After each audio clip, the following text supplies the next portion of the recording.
இது சீனாவில் இயங்கக்கூடிய அதிவேக ரயில். ஆனால் அமெரிக்காவின் நிலை இதுதான். சீனாவை போன்று அதிவேக ரயில்கள் அமெரிக்காவில் ஏன் அவ்வளவு பிரபலம் இல்லை?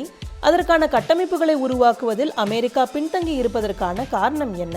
கடந்த 2008 லாஸ் ஏஞ்சலஸில் இருந்து சான் பிரான்சிஸ்கோ வரை சுமார் 600 கிலோமீட்டர் தூரத்திற்கு வெறும் 2.5 மணி நேரத்தில் சென்றடையக்கூடிய ஒரு ரயில் திட்டத்திற்கு கலிபோர்னியா மாகாணம் ஒப்புதல் அளித்தது. இது ஆண்டுதோறும் சுமார் 2,50,000 வீடுகள் வெளியேற்றும் கார்பன் உமிழ்வை தடுப்பதற்கு சமம் என்றும் கூறப்பட்டது.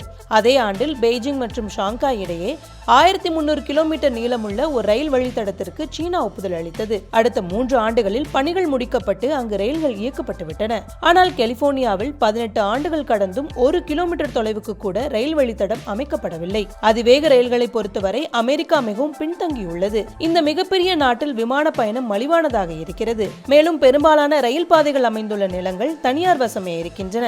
ஆனால் சீனாவில் ரயில்வே அமைப்பு கிட்டத்தட்ட பொதுத்துறைக்கு சொந்தமானவை.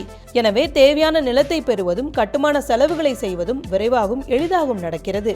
இருப்பினும் அமெரிக்கா இந்த இடைவெளியை நிரப்ப வேண்டியதற்கான காரணங்களும் உள்ளன. விமானங்கள் வெளியேற்றும் கார்பன் உமிழ்வை விட அதிவேக மின்சார ரயில்கள் குறைந்த அளவே கார்பனை வெளியேற்றுகின்றன. எனவே அதிவேக ரயில்கள் குறித்து அமெரிக்கா தீவிரமாக செயல்பட வேண்டிய நேரம் இது.